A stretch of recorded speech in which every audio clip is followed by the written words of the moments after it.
afraid of the dark? Just relax and let the darkness fall over you.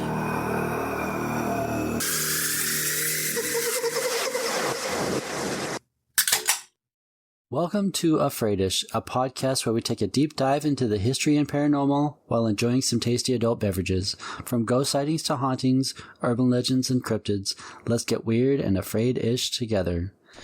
Welcome to episode 52. I'm Paul. And I'm Ashley. And here's another Halloween series. Ooh. Have I got an episode for you? Have we got a show for you? VeggieTales. Oh my gosh. You know, I used to watch that. Oh, you have no idea. Not when I was a kid.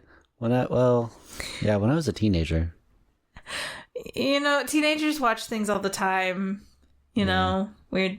I don't want to say weird things, but you know. Yeah. Anyway. Sometimes teenagers like things that other little kids like.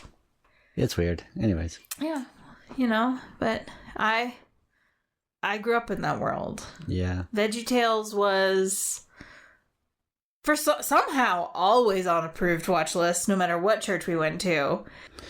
Yeah, that's crazy. Yeah, well, you know. C'est la vie. Yeah. Anyways, what are we drinking? You're drinking Tequila Sunrise? Yes, my second one. I'm drinking a concoction. Cherry vodka, peach schnapps, pineapple juice, and orange juice, plus cherry grenadine. Nice. Shaken, not stirred. Shaken, not stirred. Because when you shake it...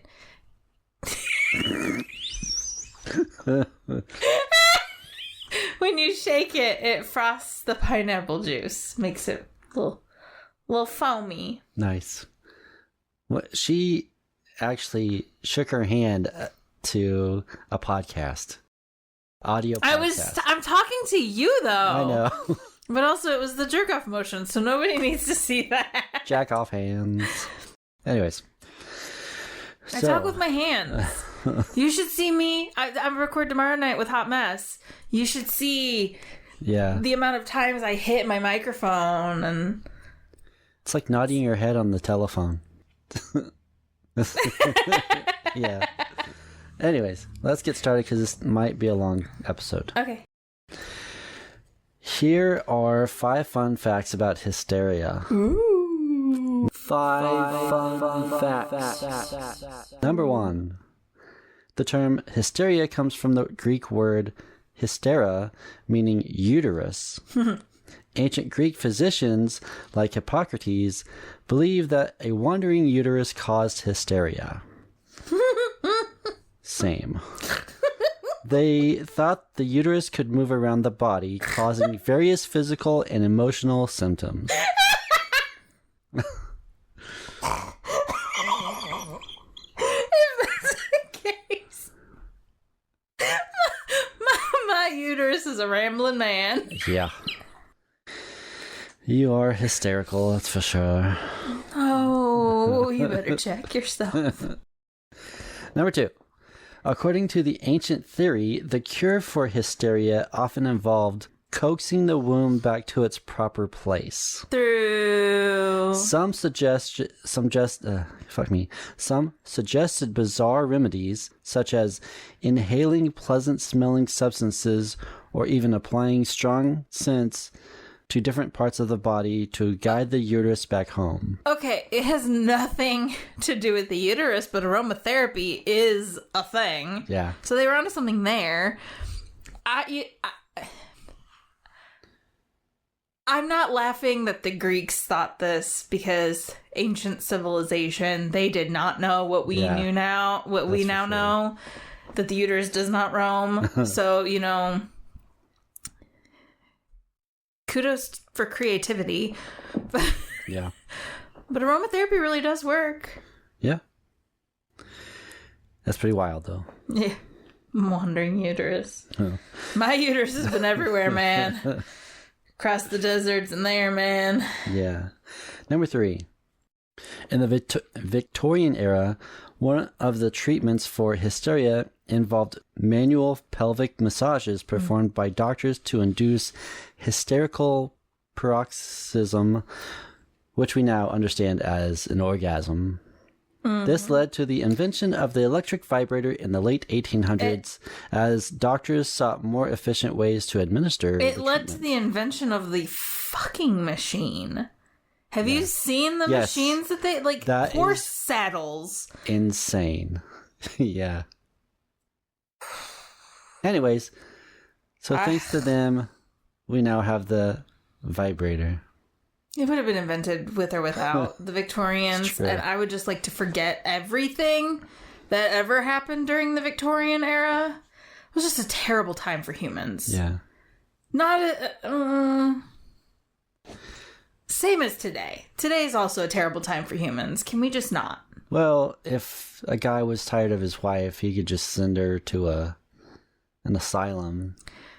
I'm still waiting for you to gift me a lobotomy for my birthday or something. Jesus. Come on. Like, do you even love me? Yes. But apparently not that much. What were we watching when one of the characters said, "Oh, that's where I got my second lobotomy"? What was that? What was that? Oh, it was Wednesday. Wednesday, yeah. That's a good show. Next season will be out next year, actually. Yeah, we finally got a Netflix subscription. We haven't had Netflix for 3 years now? Yeah. It's been a long ass time. A very long time. Did you know? I forgot The Good Place is on Netflix. So now we can rewatch The Good Place. Yeah, that's cool. I like that show. Yeah. All right. Anyway. Number 4. Hysteria is not just an individual diagnosis, it can also manifest on a large scale. Mm-hmm. Cases of mass hysteria or mass psychogenic illness have been documented throughout history, where groups of people exhibit the same symptoms without any physical cause. It's fucking terrifying. Yeah. In Strasbourg, France, people began dancing uncontrollably in the streets. The phenomenon lasted over a month, with dozens of people reportedly dancing to exhaustion and death. The cause remains unknown, but theories range from stress-induced mass hysteria to food poisoning. The June bug epidemic of 1962 in a U.S. factory, where workers experienced symptoms of illness despite no underlying medical issue. I think that was just the blue flu. What's that? Well, not the blue flu, because the blue flu is in relation to police. But it's when the police are mad that they have to be held accountable for something that they did, and they all call out sick the same day. Yeah. Because they can't go on strike, so they come up with a case of the blue flu. Right. Which is what the post office needs to do, honestly. You all just need to not show up one day, because you're all sick. Yep. Anyway, I'm not condoning illegal activities. In Tanganyika, modern-day Tanzania, an outbreak of uncontrollable laughter started at a boarding school and spread to nearby villages, affecting hundreds of people. Methinks they were poisoned. Probably. Did they eat the medulla oblongata? I don't know. The laughing epidemic lasted several months before it faded. It was believed to be a stress response as the area had undergone significant social changes after gaining independence. So probably stress due to a lot of shit. I mean, yeah. All right. Number 5. The term hysteria was officially removed from the American Psychiatric Association's Diagnostic and Statistical Manual, or DSM, in 1980. It was replaced by more specific terms like conversion disorder and somatic symptom disorder, reflecting a better understanding of the psychological and physical aspects of these conditions. That is wild. Yeah. I mean, there are a lot of cases of mass hysteria, and it's like I almost feel like that's what's happening now with a certain political party. Yes. For sure. Like, not quite to the degree of what I suspect you're about to start talking about. Yeah. But I do think that there's... everything's evil everywhere. Like, everywhere they look, it's evil. It's evil. It's evil. You know, if there wasn't something to check it, it would get this far. I'm not convinced that the checks and balances won't fail eventually. Yeah. If you get enough people riled up enough and convince them that the specific laws that are preventing them from taking the action that they desire to take against their fellow neighbors, yes, will be forgiven once a certain political party is in power, I don't think that our neighbors would not hesitate to carry out that activity on people that they believe disagree with them politically. I don't know. It's ridiculous. Anyways, tonight's episode takes us back to the year 1692 in the small Puritan village of Salem, Massachusetts. Yay! A place that would be forever stained, or a shit stain, by the hysteria of the infamous Salem Witch Trials. Let's not be vulgar. Well, I'm sorry. But, you know, it is what it was. This is a tragedy. Yeah. For many, the Salem Witch Trials are synonymous with fear, superstition, and hysteria. But how did a quiet Puritan community become the setting for one of history's most infamous witch hunts? Because they were Puritans. Yes. The most repressed, suppressed demographic of that era. Yep. Tonight we'll uncover the truth behind the dark period, delving into the origins, the trials, and the legacy that still haunts us today. So grab your headphones, settle in, and prepare for a journey back to 1692 Salem, Massachusetts. Let's start by traveling back to 1692. Salem was a small, tightly knit community in the Massachusetts Bay Colony, home to the Puritans. This religious group had left England seeking a place to practice their faith freely. The Puritans believed that life was a constant struggle between good and evil, with God on one side and the devil lurking around every corner. He's fucking everywhere, man. Yeah. He and my uterus are somewhere in the Sahara or something. Yeah. They're having a great time.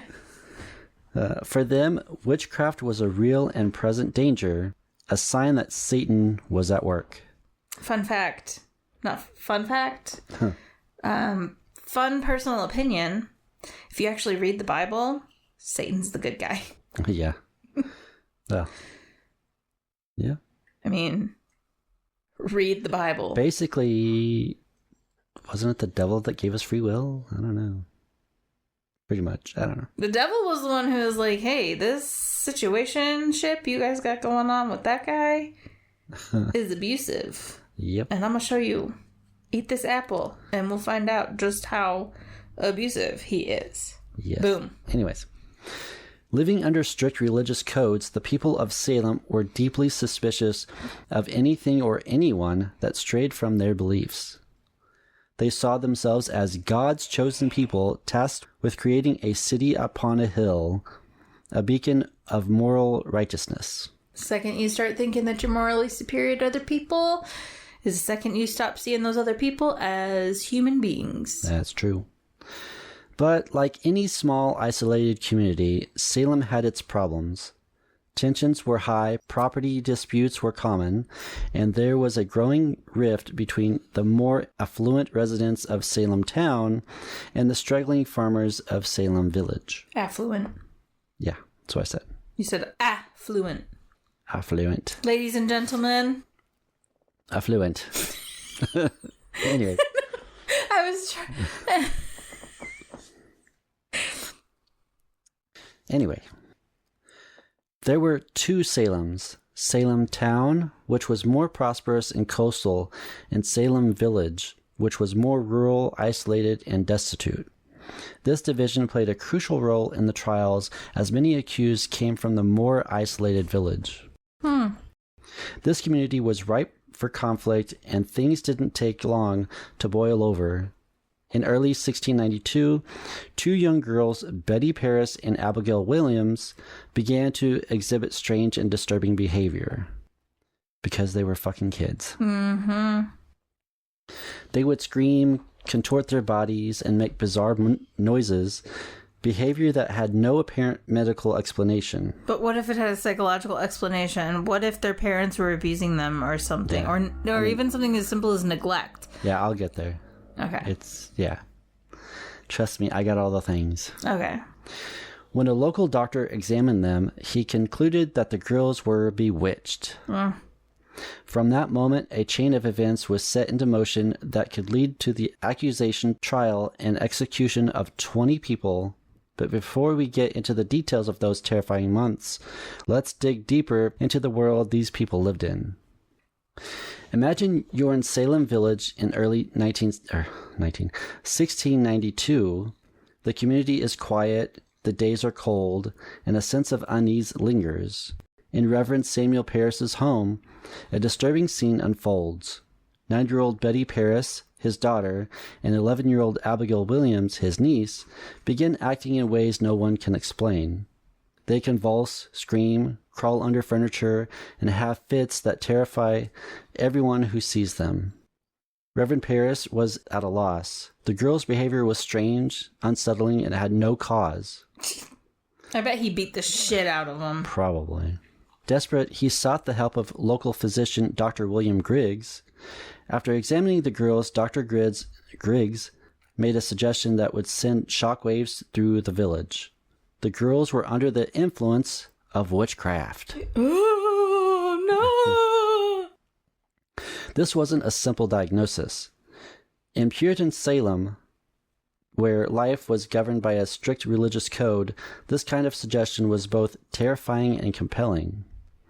The very idea that someone in their community might be a witch, someone who had made a pact with the devil, struck fear into the hearts of the villagers. But how had all this begun? Let's rewind a bit. In the weeks leading up to this girls' fits, they, along with other local girls, had been experimenting with something forbidden for them: fortune-telling. Oh, no! They would gather secretly and use a, quote, Venus glass, a technique involving egg whites in water. Yeah, okay. To try to see into the future. Okay. It was a harmless game, or so they thought. But in a community where even a hint of dabbling in the occult could be seen as a sign of wickedness, this game could have severe consequences. It wasn't long before the girls began to feel the weight of what they had done. In their frightened state, they turned their attention to a woman who lived in the Paris household, a slave named Tituba. Tituba was an enslaved woman of South American or Caribbean origin, often described as Indian or African, who was brought to Salem by Samuel Paris. Under the pressure of the accusations, the girls pointed fingers at her, claiming she had bewitched them. Naturally? Yeah. We may never know whether this was a way to deflect blame from their actions or the result of genuine fear. We know that this was the spark that could ignite a wildfire. Tituba's accusations marked the beginning of a terrifying chain reaction. Soon the girls accused 2 other women, Sarah Good, an unhoused panhandler, and Sarah Osborne, an elderly woman who rarely attended church. How dare she? Yeah. She's probably too sick if she's elderly. Yeah. These women were considered outcasts by the strict Puritan society of Salem, making them easy targets for suspicion. When brought before the magistrates, the girls' accusations took on a life of their own.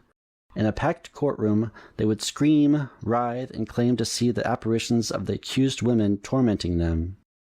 This was something new to the community. Spectral evidence, as it would come to be known, where a person could be accused of witchcraft based on the testimony of seeing their spirit or a specter committing acts of harm. Which, that's like so fucking convenient because only one person needs to say that they saw so-and-so specter. Yeah. And it's... the story's done. It's over. Yep. Think about that for a moment. It meant that anyone could be accused and no tangible evidence would be needed to prove their guilt. Yep. That's insane. If someone claimed they saw your spirit doing something evil, that could be enough to send you to trial. This idea of spectral evidence allowed the accusations to spread like wildfire through Salem Village and beyond. Before long, the accusations extended to more than just the marginalized. Women and men, young and old, found themselves facing charges. The most shocking aspect was how quickly friends, neighbors, and even family members turned against each other. That's not shocking at all. That's human nature. Yep. Let's take a closer look at a few of these early accusations. Sarah Good was a poor woman who begged for food and shelter. She was known for her harsh demeanor and was already viewed with suspicion by many. When she was accused, the village was quick to accept it. On the other hand, Sarah Osborne had been involved in a legal dispute with the family of one of the accusers. She had also not been to church in a long time, which cast her as an outsider. The accusations against them played into the existing biases and conflicts, making it easier for people to believe the worst. That's just how it goes. Yeah. However, perhaps the most striking of the early cases was Tituba. Early intense pressure and fear, she confessed to being a witch. And not only that, she claimed there were others. According to her testimony, there was a conspiracy of witches working together to harm people of Salem. She confessed after being tortured. Yeah. You'd say anything just to get to stop. I know, I'm getting there. Whether Tituba genuinely believed what she said or was coerced into confessing is still debated by historians. But her confession added a chilling new dimension to the panic, and it wasn't long before others started confessing too. Why would someone confess to something as serious as witchcraft? Fear, of course. Confession was sometimes seen as a way to save themselves from execution. But it never saved them from execution. Yeah. But it also had the effect of validating the panic. If people were confessing, surely there must be truth to the accusations, right? Surely. Yeah. Because people don't confess to things they didn't do under duress. Yeah. This is how the paranoia spread, feeding on itself and growing stronger with every new allegation. By June 1692, the panic had reached a fever pitch, and the local authorities were overwhelmed. To handle the growing number of accusations, the colonial governor, William Phips, established a special court, the Court of Oyer and Terminer. This court would be responsible for hearing and deciding the cases of witchcraft, and it was presided over by Chief Magistrate William Stoughton, known for his stern and unyielding attitude. Aren't they all? Yeah. The trials were unlike any modern court proceedings. The accused had little to no opportunity to defend themselves. Evidence included testimony from those who claimed to be victims, as well as confessions extracted under duress, of course. The infamous spectral evidence played a central role in many convictions. It was a chaotic and emotional scene, with the accused often pleading their innocence while the so-called afflicted girls screamed, fainted, and writhed in apparent agony in the courtroom. Of course, they had to show off to make sure to show people they weren't just... Because at this point, imagine being those girls. A lot of people have a lot of opinions about them, and I'm not saying that those opinions are wrong.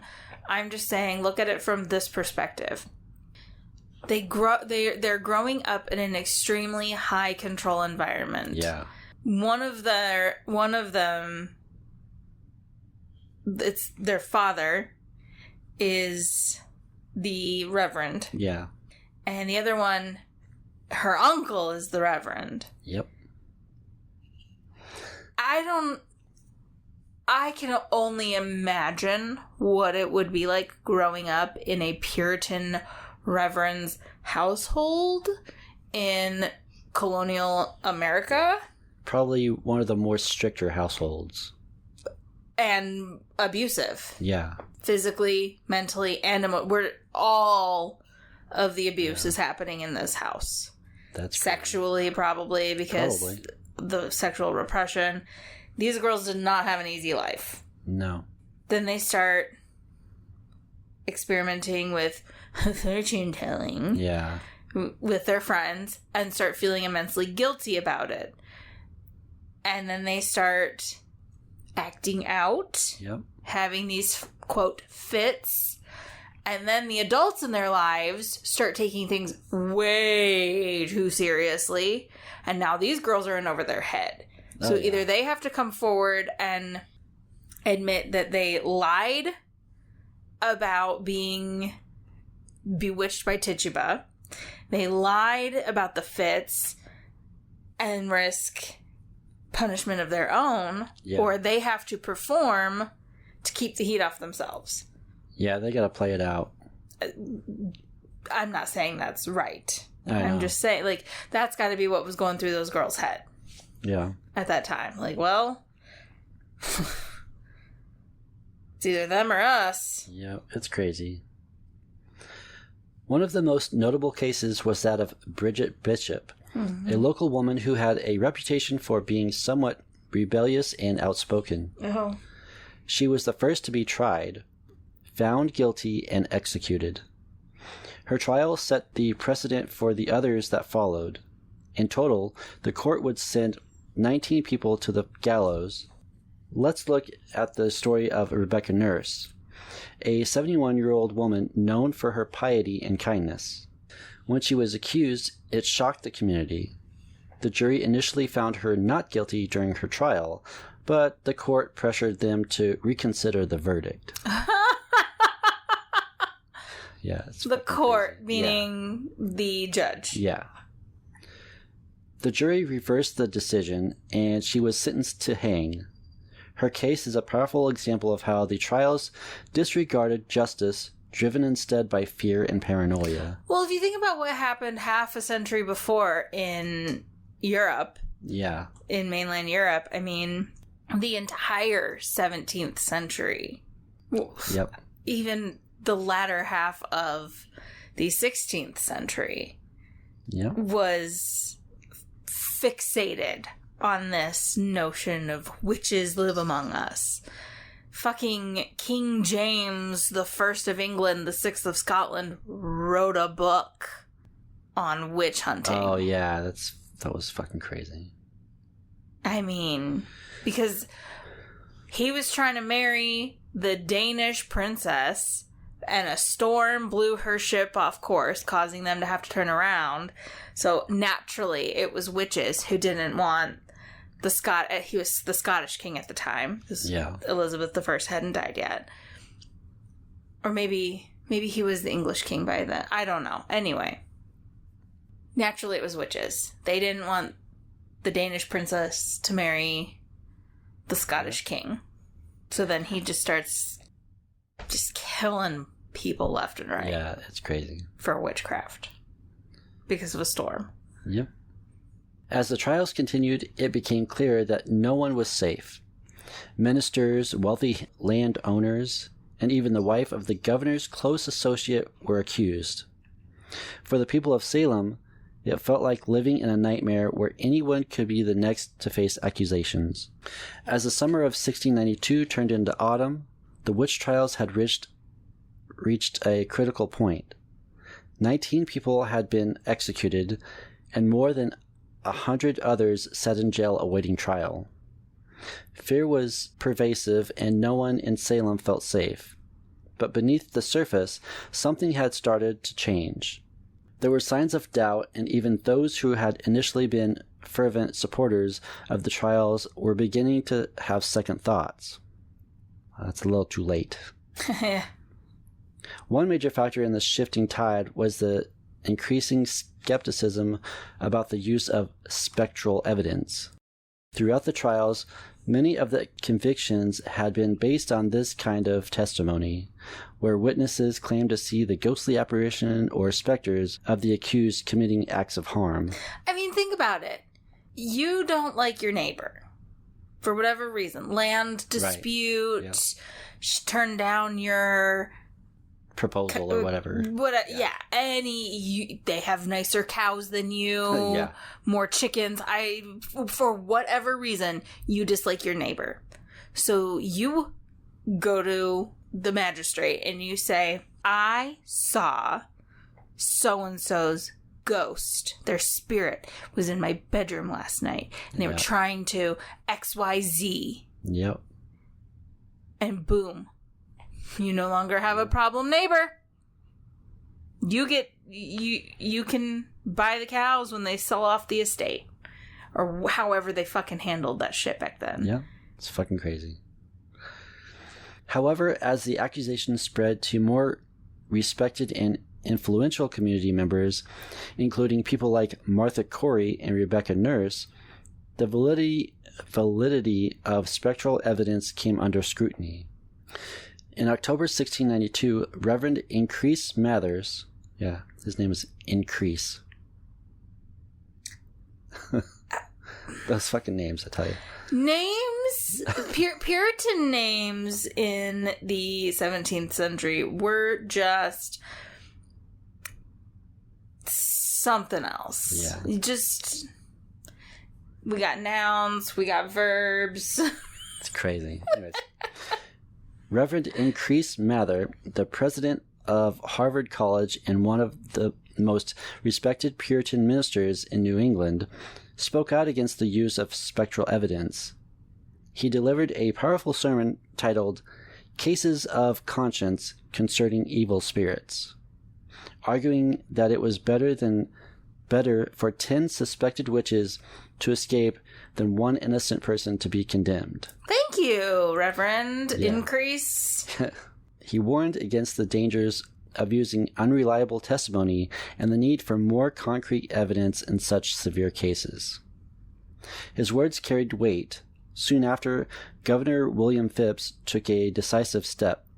He was increasingly alarmed by the extent of the chaos and the growing number of accusations which were beginning to implicate his wife. That is insane. It started affecting him. Yes. So now it's a problem. Yep. Yep. And you see that today, too, where people are pro-life, aka anti-abortion, until they need a medical procedure that saves their fucking life, which happens to be an abortion. By the way, vote yes on 3.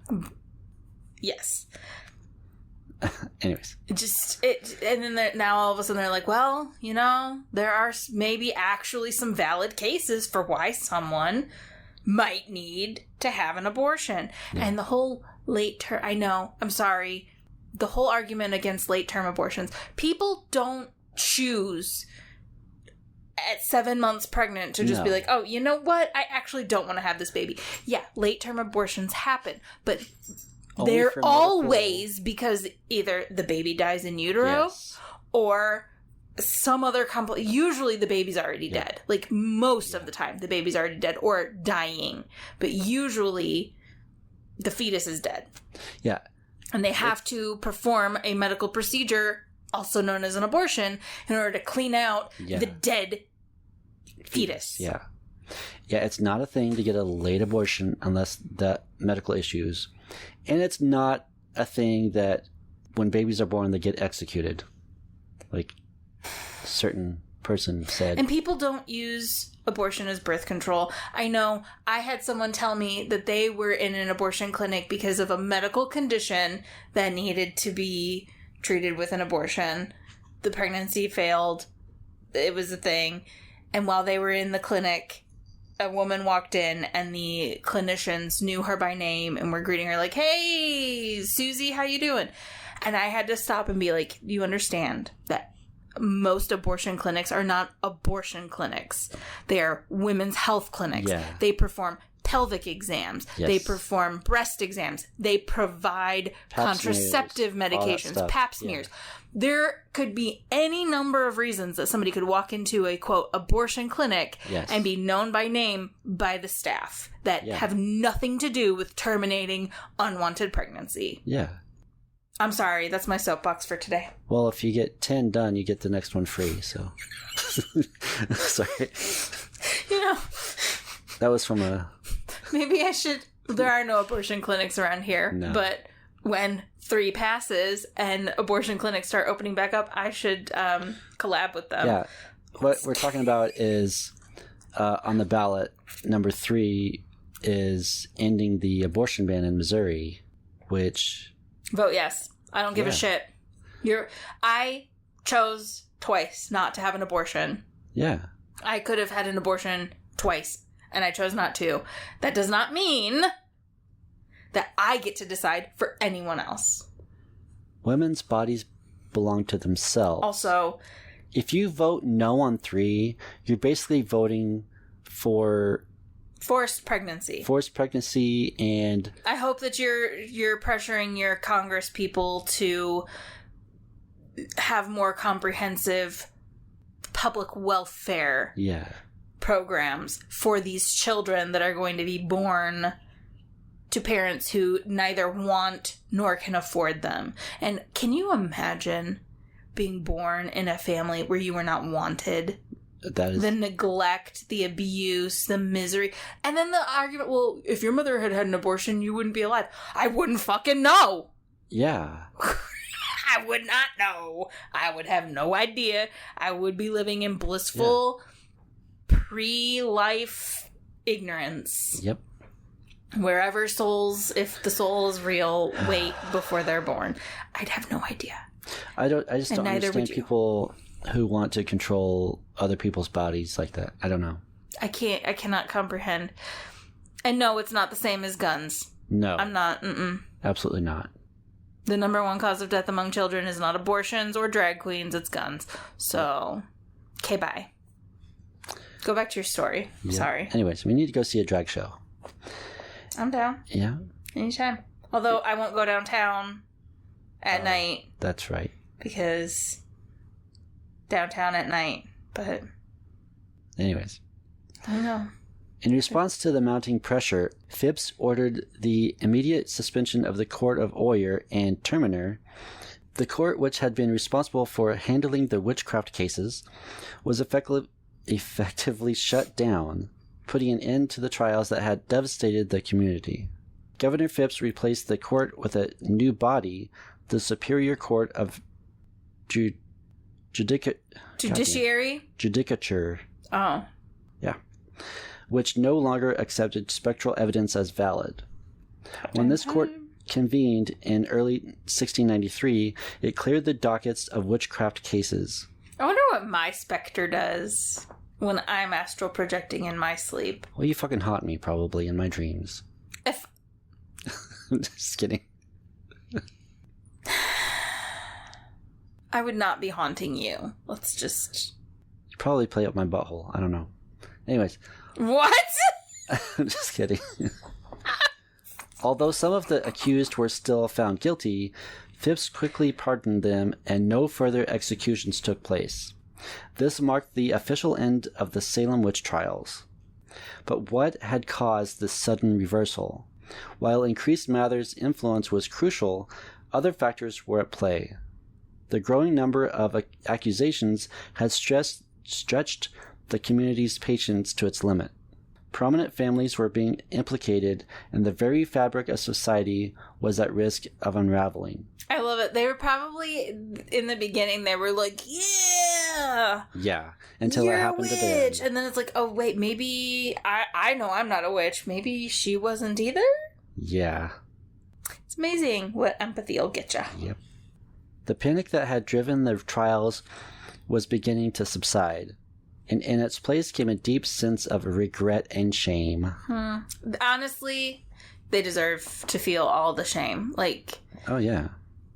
This is why I don't like organized religion that tries to control people on a moral level. Like, if you need someone to tell you that something that is objectively morally wrong is morally wrong, you're not a good person. You just need to be on a short leash. Yeah, I mean... Like, if you need a book to tell you killing is bad, because then otherwise you would just go out killing. Yeah. You're not a good person, and you honestly, frankly, don't deserve to be walking freely.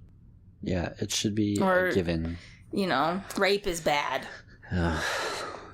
Anyways. But, you know, they don't listen to that part of the Bible either. Yep. So. By May 1693, Governor Phipps had ordered the release of everyone still imprisoned on charges of witchcraft. For the hundreds who had been accused, this brought an end to months of terror. But for the families of those who had been executed, the damages were irreversible. Lives have been lost, and Salem would never be the same. It's hard to imagine the relief and sorrow that must have filled the streets of Salem when the trials finally ended. Fear had rolled over everything for months, and the town had turned against itself. But now, as the dust settled, the people were left to reckon with what they had done. And in the years that followed, there would be a slow and painful process of reflection and reconciliation. After the trials ended, the residents of Salem and the surrounding areas began to confront the reality of what had happened. In the years that followed, there were numerous efforts to apologize and make amends for the horrors of 1692. In 1697, 5 years after the trials, the Massachusetts General Court declared a day of fasting and soul-searching to ask for God's forgiveness for the tragedy. Honestly, it's not God's forgiveness you need, because honestly, God... No, you need to ask for forgiveness for the families that you fucked up. Yeah, well, and God told people to kill other people quite a lot in the Bible, so... Yeah. I don't think that he's exactly the moral compass for that forgiveness. Yeah. You know what I'm saying? This shouldn't be a God to tell you to kill somebody or, you know. Well, the Christian God is just a conglomeration of various war gods from the region. Yeah. Baal, and I cannot, my God, they're all the names are gone. All the names are gone. Yeah, anyways. Anyway. This was a public acknowledgement of the mistakes that had been made, and it marked the beginning of a slow journey toward reconciliation. Several who had played critical roles in the trials, including Judge Samuel Sewell, issued public apologies. Sewell's confession was particularly striking. He stood before his congregation and asked for forgiveness, expressing his deep regret for his part in the proceedings. He was one of the few judges to take personal responsibility, and his act of contrition was seen as a significant gesture of remorse. How many people did he sentence to death? Probably all of them. Because he was one of the main judges, I think. Yeah, but there were multiple judges. Yeah, I don't know. So, I would just, I don't know. Who knows? In 1702, the trials were officially declared unlawful, and in 1711, the Massachusetts colonial government passed a bill restoring the rights and reputations of the accused. They also offered financial compensations to the families of those who had been wrongfully executed. However, the compensation was modest, and for many families, it did little to heal the wounds that had been inflicted. You have to remember, this is 80 years before the American War for Independence. Right. This is all happening. This is 1692. Yep. And Americans signed, their Declaration of Independence in 1776. Yeah. So. It's crazy. One of the most poignant examples in the story of Ann Putnam Jr., one of the afflicted girls whose accusations had played a significant role in the trials. In 1706, she stood before her church and confessed that she had been deceived by the devil and was genuinely sorry for the harm she had caused. What a great scapegoat to completely absolve yourself from all personal responsibility. The devil made me do it. It was the devil. I was possessed by the devil. Yeah. I was misled by the devil. The devil, I'm just fucking... I'm a shitty person. I did a shitty thing. I'm trying to be better. There you go. Yeah. She was one of the only accusers to acknowledge her role publicly, but her apology was a step toward recognizing the collective guilt that the community carried. Even with these apologies and reparations, the events of 1692 left an indelible mark on Salem and American history. The Salem Witch Trials are a haunting reminder of what can happen when fear and superstition override reason and justice.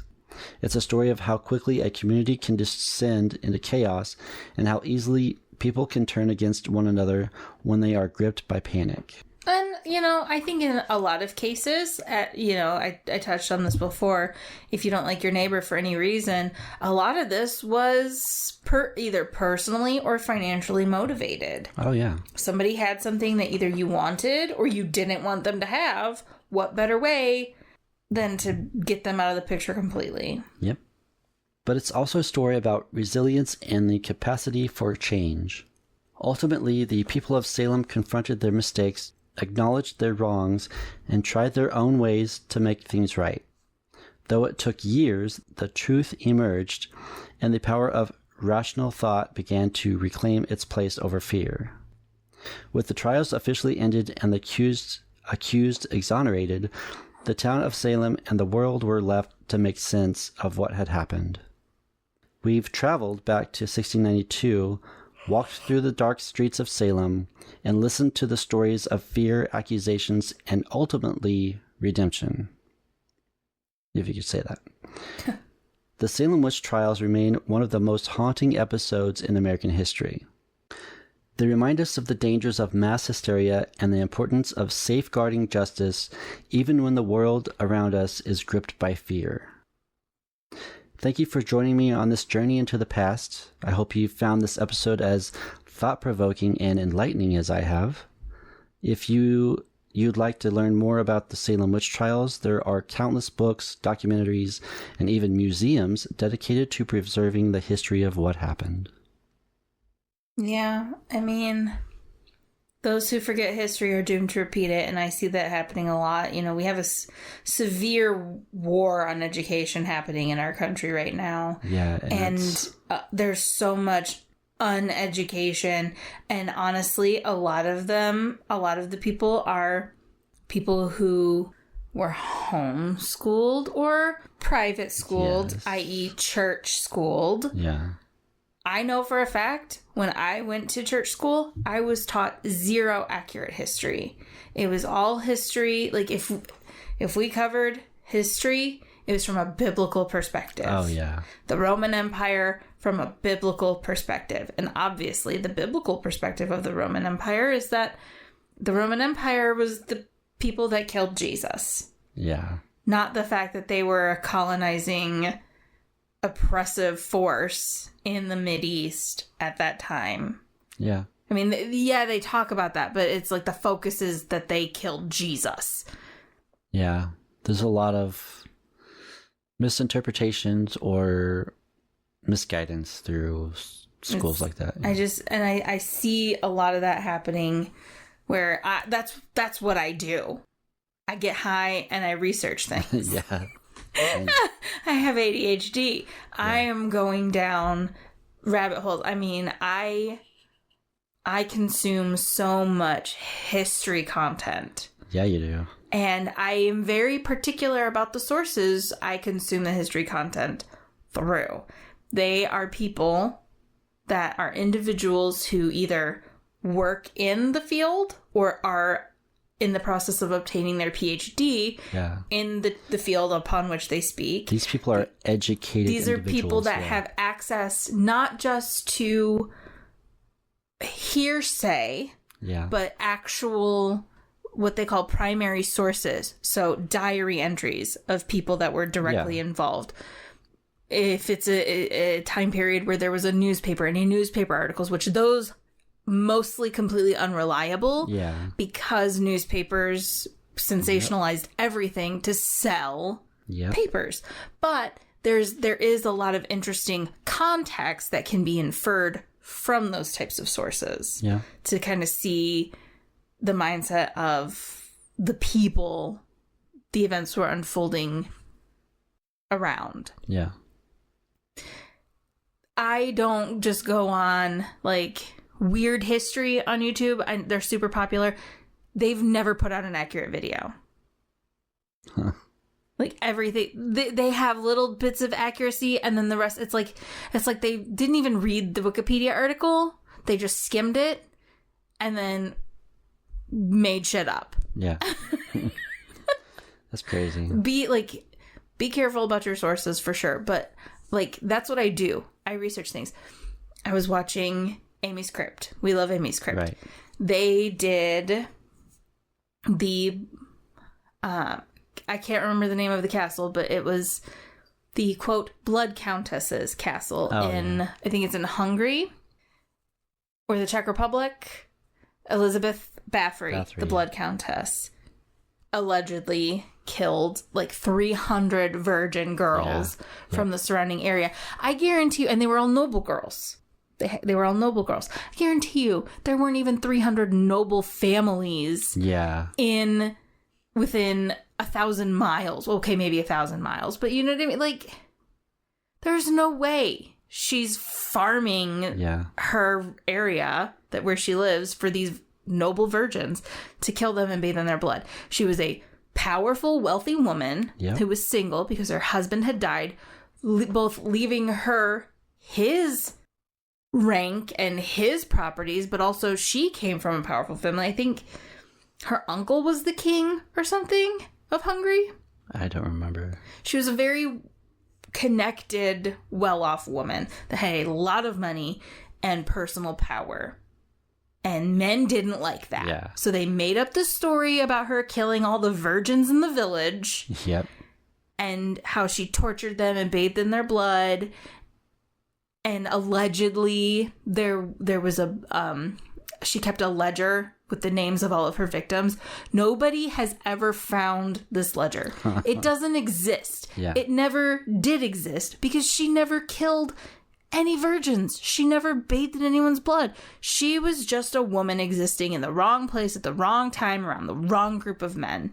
And they couldn't handle it. So they had her killed. She probably acted like a boss bitch in front of these, quote, masculine men and pissed them off, and so they made shit up. I don't even want to go that far. I think just the fact that she existed and they knew about her. Yeah. This woman owns all this property. We want that property. How can we get rid of her? Well, let's just say she's killing virgins. Okay, sounds good to me, Chuck. Yeah, put her on trial and kill her and all that shit. So same thing happened to Anne Boleyn. Not the same thing, but Henry VIII was tired of her. He was like, you know what? I want to get rid of this lady, but getting rid of the last one was really difficult. How can I get rid of this one easy? Well, hey, you could accuse her of adultery and incest. You know, tell everybody that she had sex with her brother. Yeah. Never happened. It's fucking wild. It's always somebody has something that somebody else wants, or somebody pissed off the wrong person or whatever, and boom. Yep. You're a bloodthirsty countess who slaughters virgins and bathes in their blood. Just to stay young. Or live forever. Or you're a witch. Yeah. Please. How big do you think my pyre would be?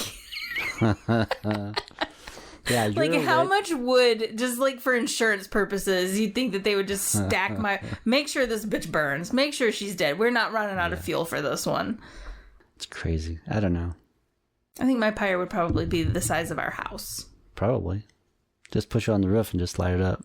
Why put me on the roof? Why not just tie me to the sofa or something? Anyways, yeah, that's wild. It's, I don't know. It's fucking ridiculous the way people think. And I see history repeating itself right now. The disinformation, the propaganda, and it's on both sides. Oh, yeah. It is on both sides. But there's one side that is particularly awful. Yeah. Like, one side is actively trying to harm entire communities of other people. The other side is just living with their head in the sand about certain unsavory details. Yeah, for real. Yep. Well, you get who you get for candidates, so we have to make the best of it. I mean... Yeah, Anyways. I don't know. Do you have anything else? I'm tired. Yeah. Not like, I mean, I am tired. I'm tired on a soul level, man. Yeah, I know. Existing in this day and age is just soul crushing. Yeah. Like, I was born to live in the woods and, like, eat berries and nuts and shit. And here I am with a fucking credit score, this made-up, invented system to keep certain groups of people poor while keeping the money in the other certain group of people's hands. Yep. Anyways. Anything else? Don't be a dick. Don't be a dick to society. Just, you know what? If you don't like something someone's doing, just look the other way. I'm going to be honest. I'm not the biggest fan of our neighbors. They're nice people. They're friendly people. Yeah. They have political beliefs that we disagree with. Yes. And throughout the summer, most weekends, they have what I have taken to calling Trump rallies. They own a lot of land, and I don't know if it's their extended family or what, but they pack their backyard with campers and shit. And their front yard. I mean, it's not fun. Yeah. Around here in the summertime, being surrounded by that many gun-loving Trump supporters. Yeah. But I don't wish them ill. No. I wave and smile at them. Yeah. And I just can't help thinking every time I see him specifically, I'm like, if he knew anything about me, he'd probably want to shoot me in the head. Like, he would probably think it's his duty to rid the world of me. I don't know. Maybe not him specifically, but I mean, if he was that far into it, maybe. I don't know. know. I hear... And I don't know if it's the average Republican. I doubt it's the average Republican. But the people that are really deep in the Trump cult, I see what they say on the internet. Oh, yeah. And they say a lot of stuff about what they want to do to people like me and make people like you watch while they do it. It's fucking scary, yeah. Yeah. The shit that they say. And again, I don't know if it's real people. Maybe it's bots. No, it's probably real people, because there are real fanatics like that. Yeah. It's crazy. And like every time I see a truck with a Trump flag in the bed, I'm like, are you one of those people? Or a Punisher sticker on the back window? Oh, yeah.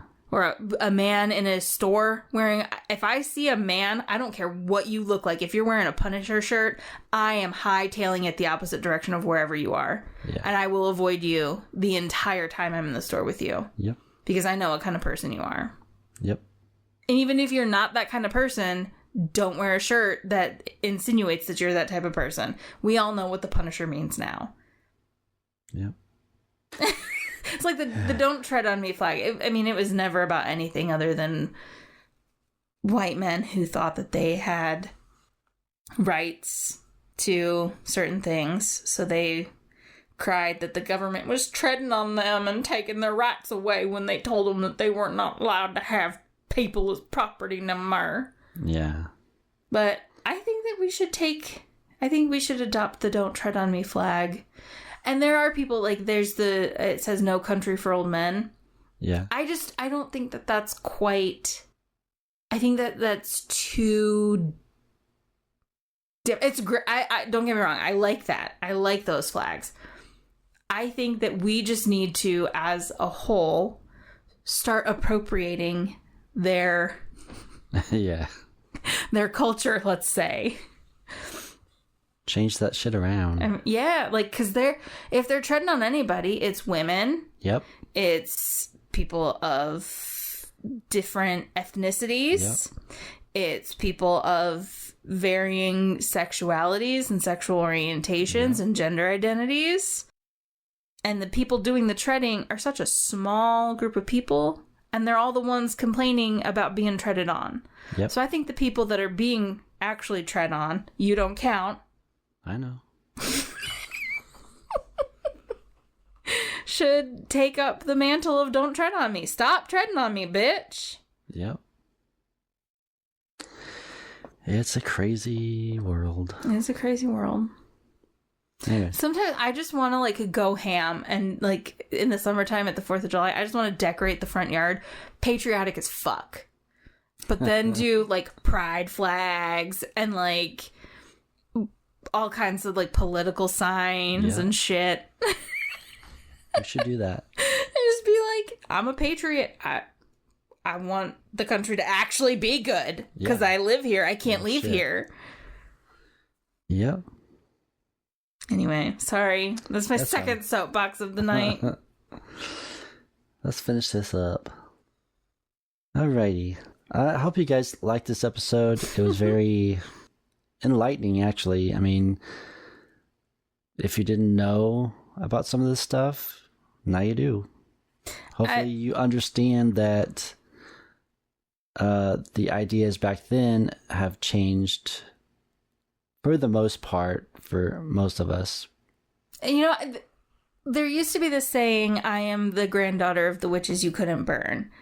A lot of witches, their shirts with that saying on it, or "We are the granddaughters of the witches you couldn't burn." You know, there's different variations. Yeah. They didn't burn witches. They burned women. Yeah. And in some cases, men. Yep. They didn't burn witches. None of the people accused of witchcraft were practicing witches. 99% of them were pious Christians or Catholics, if we're in mainland Europe. At the time that the witch trials over there were happening, perhaps a few people practiced things that could be considered witchcraft. But even, like, in the Bible condones witchcraft. The Bible talks about going to fortune tellers. The Bible talks about wearing crystals as energetic protection. Mm-hmm. The breastplate of the priesthood has different gemstones for the different tribes, the different tribes of Israel. Yeah. And each gemstone had what we would consider today a metaphysical power, a metaphysical meaning behind it. You tell me that ain't witchcraft? Now, granted, these were it was the Jewish religion, or what is now considered the Jewish religion back at that time. But Christianity branched off of that, and they talk about that fucking book nonstop. Oh, yeah. And if they actually read their scripture, they would know that a lot of the things that they think the Bible doesn't condone, the Bible condones. And the things that they think the Bible condones, it does not condone. Oh, yeah. But most Christians have never read the Bible. I'll be honest, I've never read it all the way through, but I've read a lot of it. Yeah. I've read a lot of it. I took notes. I had notebooks full of notes from my own personal Bible studies, from sitting in sermons. I did not sit in a church sermon without a notebook and pen in my hand, because I took notes, because that's what good Christian girls were supposed to do. Yeah. Just from a book that was written from a white guy. Or guys. I don't know if they were white, but... Most of them were not. If we go on because a lot of the books of the Bible were the Dead Sea Scrolls. Yeah. And a lot of the books of the Bible were other, what we would now, I guess, consider like journals or diary entries. They were not white men that wrote the Bible. But the Bible was edited very heavily by white men. Yeah. King James, the King James Bible, there's a reason it's called the King James Version. Yes. And it is because James, the first of England and the sixth of Scotland, the very same who was the witch hunting king, decided somebody needs to sit down and decide what is canon and what is not canon. Because the Catholic Church had its canon, but not everybody agreed with some of it. Yeah. Like the Book of Mary Magdalene, the Book of Judas. Those are now considered sacrilegious, but they existed. Yep. And they were once considered canon. But King James, and throughout times others, but he really edited. When he did his translation, he changed a lot of the words, not just misinterpretations. He was like, no, I don't like that word. We're going to change it to something else so that the entire sentence means something different. Yeah. Yep. Pedophiles, or when it talks about man shall not lie with other men, it's actually talking about not lying with boys. Man should not lie with young men. Yep. Or children. It was condemning pedophilia. But everyone nowadays is like, it's the gays. The gays. The Bible's against the gays. Yeah, people. Meanwhile, the youth pastor that's over here waiting until little Susie turns 18 so he can immediately pop the question. That's not weird. That's not weird at all. Anyways. Now let's really get out of here. You're going to have to turn this microphone off if you want me to stop talking. All right. If you have any stories or requests of anything you want to hear about or know anyone who does, please email me at afraidishpodcast@gmail.com. If you enjoy episodes like this, please subscribe and get notifications for new episodes that drop. Facebook and Instagram at afraidishpodcast. Tell me what haunted locations you want to hear about or anything paranormal. All the links will be in the show notes. I have this on YouTube as audio. You can listen almost anywhere you get your listen to podcasts.